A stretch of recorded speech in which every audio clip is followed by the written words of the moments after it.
그리스도인들 중에는 세상 사람들은 오히려 우리의 모습을 보고 부러워하는데, 오히려 우리는 우리가 가진 소망이 별것 아니라고 생각하고 오히려 세상 사람들을 부러워하면서 난 왜 저런 게 없지? 난 왜 이렇게 힘들게만 살아야만 할까? 라고 좌절하면서 힘겹게 살아가는 사람들이 적지 않게 있습니다. 왜 그럴까요? 그것은 우리가 가진 소망, 그 소망이 부끄럽지 않은 이유를 잘 알지 못하기 때문에 그렇습니다. 오늘 본문은 이렇게 말합니다. 소망 5절입니다. 소망이 우리를 부끄럽게 하지 아니함은. 뭐라고요? 소망이 우리를 부끄럽게 하지 아니한다. 이게 무슨 말일까요? 제가 메시지 성경을 읽어보니까 이렇게 나와 있더라고요. 이 같은 희망 속에 늘 깨어 있을 때 우리는 결코 실망하는 법이 없습니다. 무슨 말입니까? 하나님이 주신 소망은 결코 우리를 실망시키지 않는다는 것입니다. 아멘이십니까? 그런데도 많은 사람들이 이런 하나님이 죄송합니다. 이 우리가 가진 참된 소망은 우리를 결코 실망시키지 않는데 오히려 세상 사람들이 가진 소망, 우리도 세상 사람들이 가진 그 소망을 가지고 살다 보면 오히려 우리가 부끄러워할 수밖에 없다는 것입니다. 여러분, 우리가 세상에서 아무리 많은 소망을 가지고 살았다 할지라도 그것은 결코 우리를 만족해 할 수가 없습니다. 오히려 비참하게 만듭니다. 우리가 세상에서 가진 소망은 마지막 날에 그것을 소망하고 살았던 것을 오히려 부끄러워하게 될 것입니다.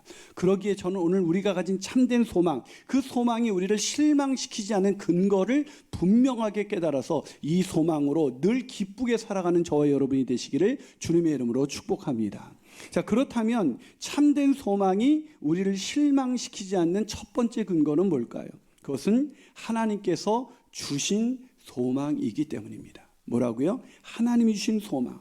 여러분, 우리의 소망이 우리를 실망시키지 않은 결정적인 이유는 뭔지 아십니까?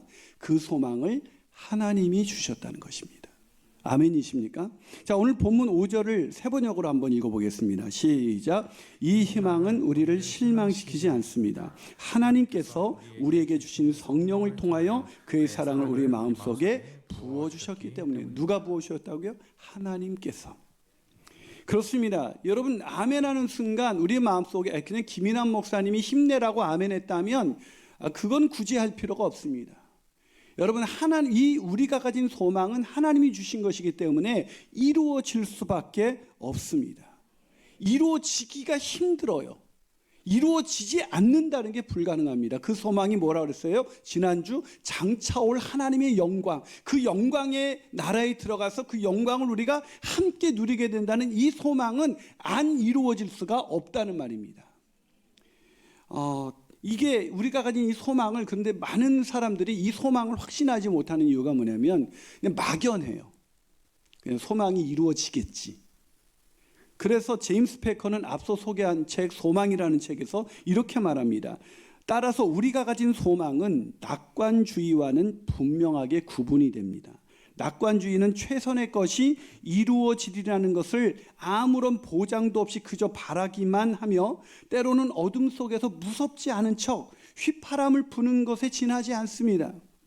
반대로 우리가 가진 그리스도인의 소망은 하나님의 약속이 실현될 것을 미리 내다보는 믿음입니다. 아멘이십니까?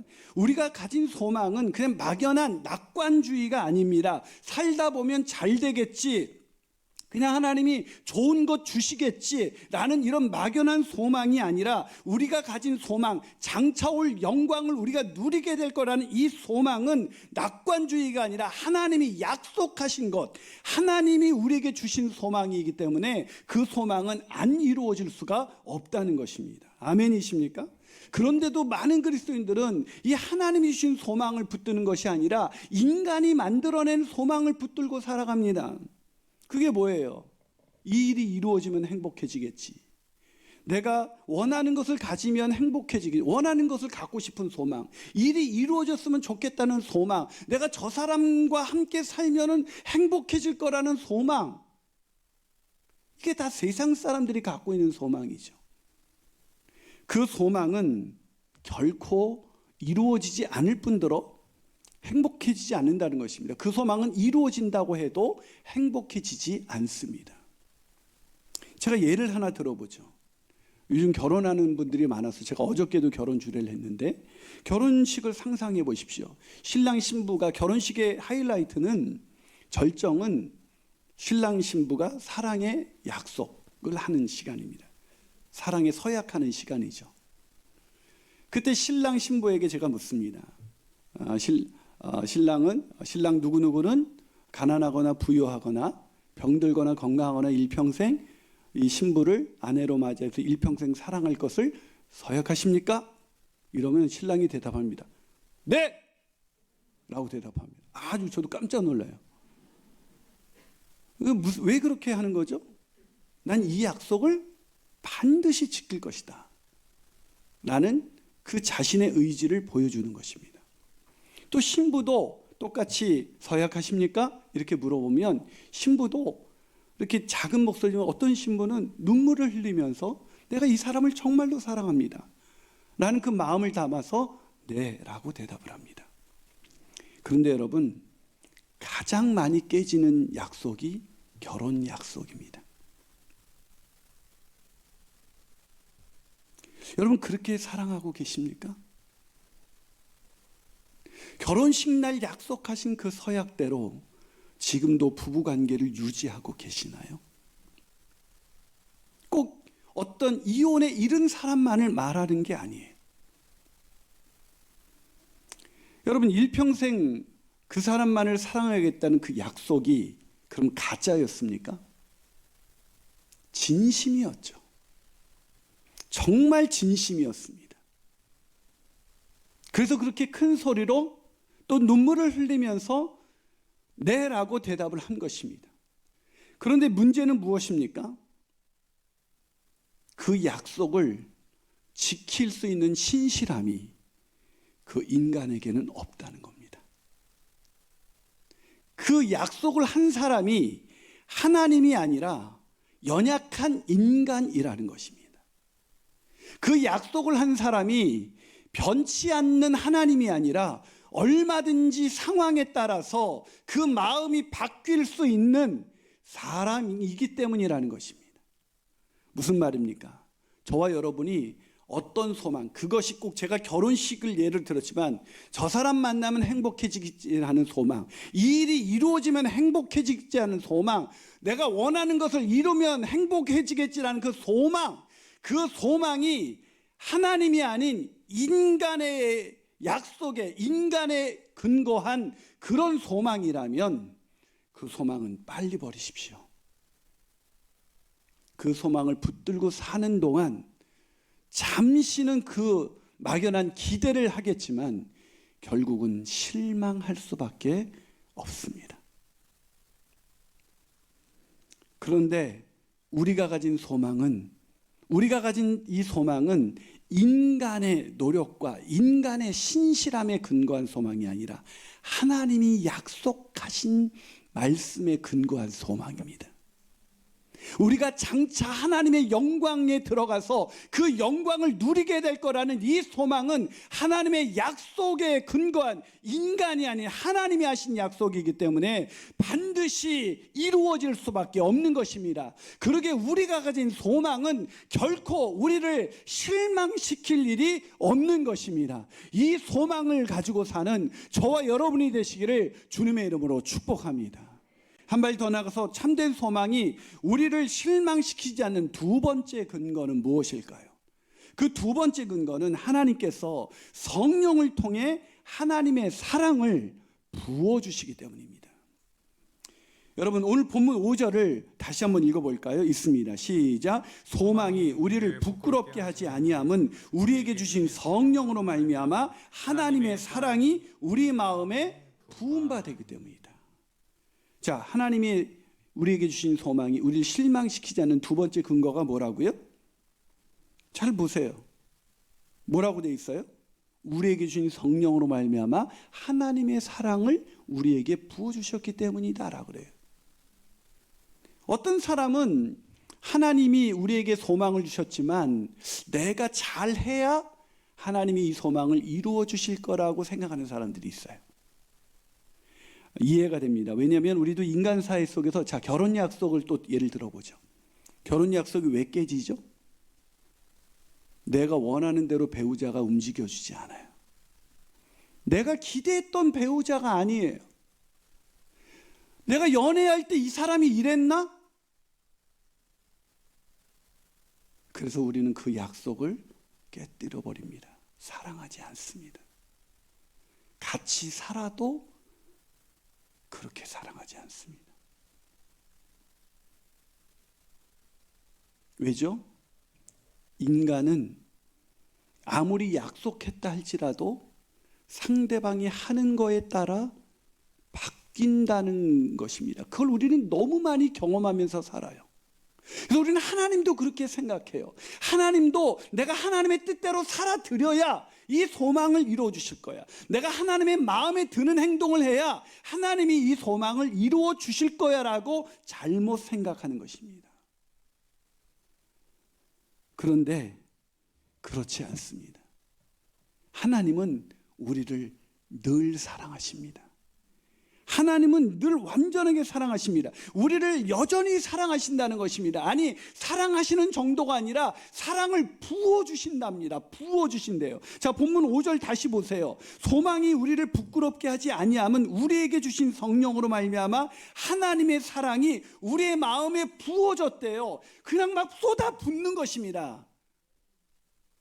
여러분, 이게 별로 아멘이 안 되시나 봐요. 여러분, 저는 사랑받을 때 참 행복하거든요. 근데 하나님이, 온 우주 만물의 주인이신 하나님이 나를 사랑하시는데 어느 정도 사랑하시는지 아세요? 사랑을 쏟아 부으세요. 여러분, 제가 목회하다 보면 교인들도 저를 사랑한다고 하다가 나중에 바뀌는 사람 많아요. 저의 실체를 알고 저 인간이 저런 인간이었구나. 근데 그때도 하나님은 김인환 목사를 사랑하는데 사랑을 쏟아 부어주신대요.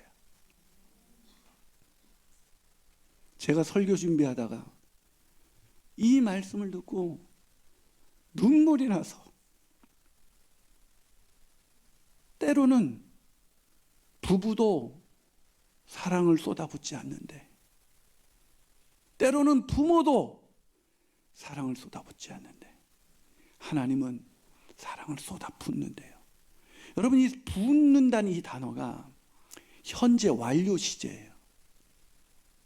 이 좀 공부 좀 한 사람만이 알아들을 수 있는 내용인데, 공부 열심히 하시는 우리 청소년들 여러분, 이 완료 시제는 현재 완료는 과거에 일어났던 일이 지금까지 계속될 때만 완료 시제를 씁니다. 무슨 말입니까? 하나님이 사랑을 붓는 건 완료 시제예요. 현재 완료. 과거에만 우리를 사랑하신 것이 아니라, 십자가에서만 우리를 사랑하신 것이 아니라, 그 사랑이 지금도 환난을 당해서 넘어지고 약해지고 시험과 유혹 속에 넘어져서 하나님의 뜻 가운데 살지 못하는 나를 하나님은 지금까지도 계속해서 그 사랑을 부어주신다는 것입니다. 얼마나 감격입니까? 그래서 이찬수 목사님은 오늘 새롭게 살 수 있는 이유라는 책에서 말합니다. 사단의 공격도 계속되고 있지만 여러분, 하나님의 사랑이 계속 부어지고 있다는 걸 잊지 마십시오. 사단이 우리를 매일 공격해서 환난으로 공격하고 시험과 유혹으로 우리를 넘어뜨립니다. 또 우리는 환난 때문에 하나님을 원망하기도 하고 시험의 유혹에 넘어져서 내가 하나님의 뜻대로 살지 못하는 내 자신 때문에 죄책감에 사로잡히고 실패하고 낙심하고 무너지지만, 그런 사단의 공격이 계속되지만 하나님의 사랑이 지금도 계속해서 저와 여러분의 심령 가운데 부어지고 있다는 것입니다. 아멘이십니까? 여러분, 사단이 아무리 강해도 하나님을 이길 수 없습니다. 사단의 공격이 아무리 강해도 하나님의 그 강하신 하나님의 사랑이 부어지는데 사단이 우리를 어떻게 넘어뜨릴 수가 있겠습니까? 환난으로 넘어뜨리겠습니까? 시험으로 넘어뜨리겠습니까? 우리가 환난과 시험 때문에 넘어지고 자빠지고 쓰러지는 것 같지만 우리는 다시 새롭게 시작할 수 있는 이유가 거기 있는 것입니다. 그런데 왜 성도님들은 이 사랑을 못 느끼는 걸까요? 아멘이 안 되시는 분들, 이 터전함, 맞아, 하나님이 날 여전히 사랑하시지, 이 아멘이 안 되시는 분들 왜 아멘이 안 될까요? 오늘 본문 5절을 다시 보십시오. 소망이 우리를 부끄럽게 하지 아니함은 우리에게 주신 성령으로 말미암아 하나님의 사랑이 부음받았답니다. 무슨 말입니까? 성령이 역사하실 때, 성령이 충만할 때 우리는 하나님의 사랑이 부어지는 것을 우리는 깨달을 수가 있다는 말입니다. 다시 말해서 우리가 성령 충만하지 않고 내 생각으로 충만하면, 육신의 생각 가운데 충만하면 나는 늘 내가 이런 환난에 무너진 나를 하나님께서 나를 사랑하지 않는 거야, 내가 이 시험에 무너지고 넘어진 나를 하나님이 좋아하지 않을 거야, 이런 생각, 자신의 생각을 따라 자신의 생각에 충만한 사람은 하나님의 사랑을 느낄 수가 없습니다. 그래서 성령 충만하셔야 되는 겁니다. 말씀과 기도 속에 들어가야 되는 것입니다. 여러분, 제자 훈련한다고 해서 환난이 안 오나요? 제자 훈련한다고 해서 시험에 안 넘어지는 줄 아세요? 아니에요. 제자 훈련하고 다 넘어지고 자빠지고 쓰러집니다. 근데 제자 훈련에 가장 중요한 건 뭔지 아십니까? 하나님의 사랑이 끊임없이 부어진다는 것을 다시 매일매일 깨닫게 합니다. 왜요? 말씀과 기도 가운데 성령이 계속해서 그에게 말씀하시고 깨닫게 하시거든요. 아멘이십니까?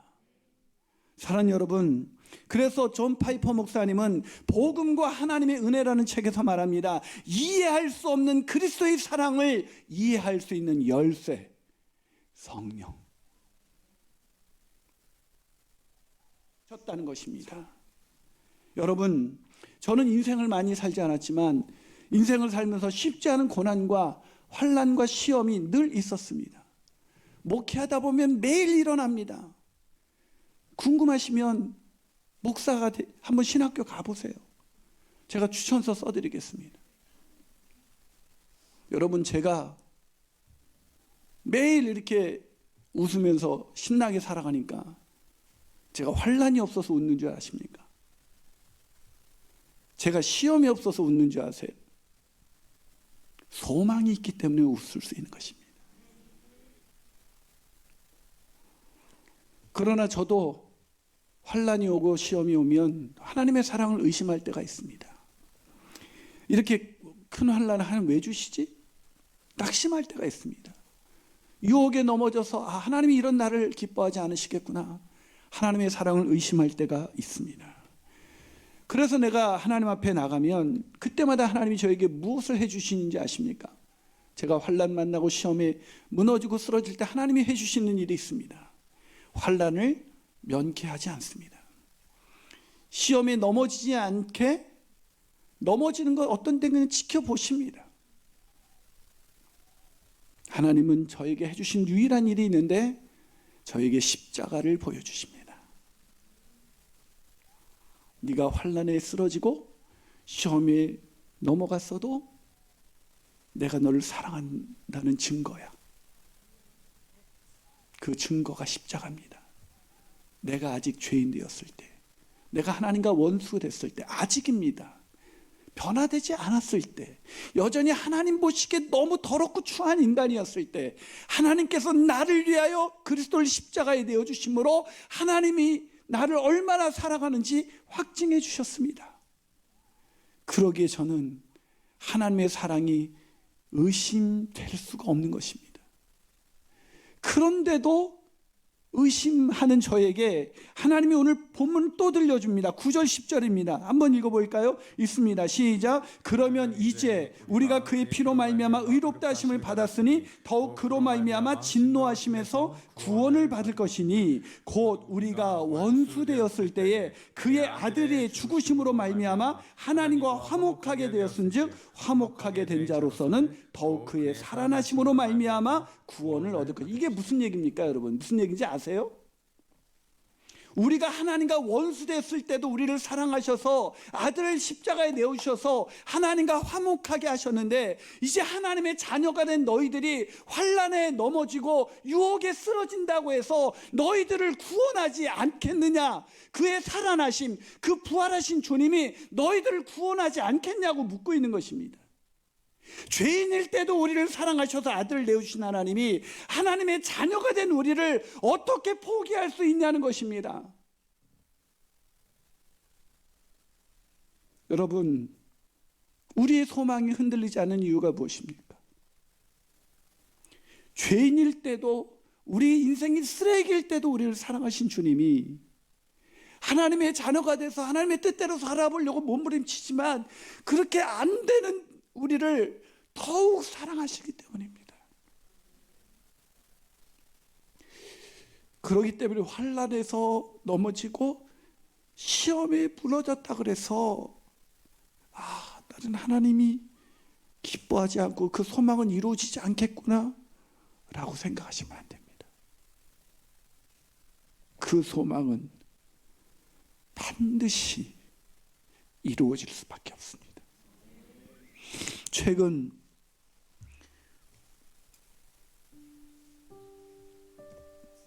장례식이 연이어 있었습니다. 죽음 앞에서 사람들은 모든 소망을 잃어버렸습니다. 모든 소망이 끊어져 버렸죠. 그런데 제가 최근 한 장례식장에서 모든 소망이 끊어진 것 같은 그 죽음의 현장에서 제가 그리스도인들에게는 소망이 있습니다 라고 설교를 했습니다. 고인은 97세의 일기로 이 땅을 떠나셨습니다. 다행히도 그의 사랑하는 며느리가 암에 걸려서, 암이라는 고난 가운데 있을 때 고인께서 하나님을 믿으시고 주님을 영접하시고 제사를 다 없애버리셨습니다. 그런데 장례식장에 가보니까 제사상이 차려져 있었습니다.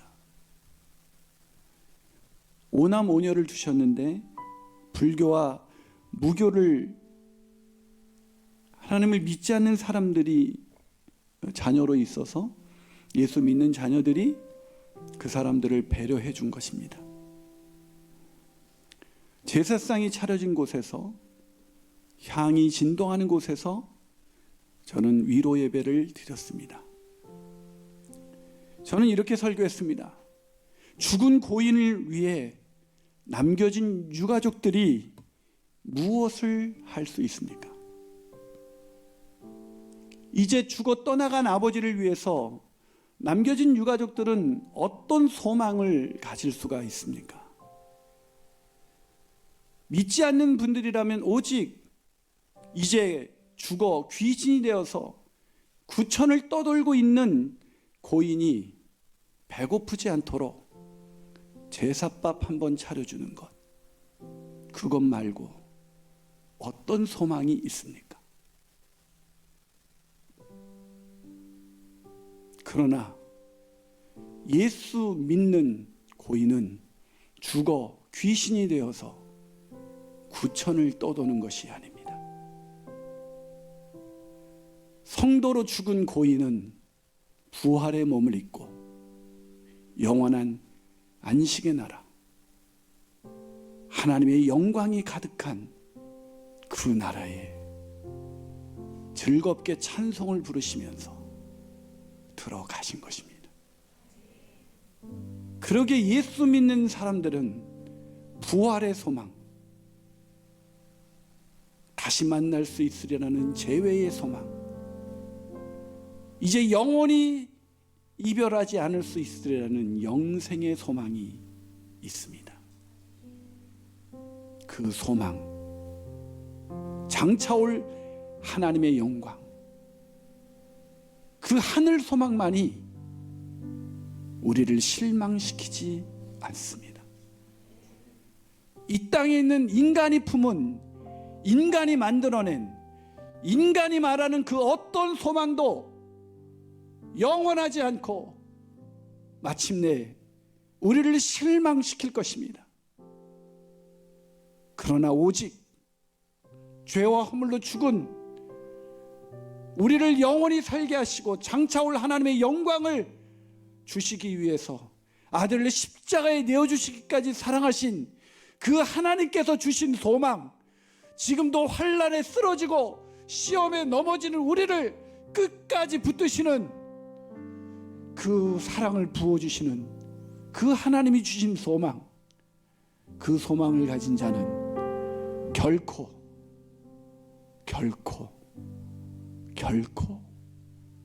실망하지 않습니다. 그 소망 가운데 살아가시는 저와 여러분이 되시기를 주님의 이름으로 축복합니다.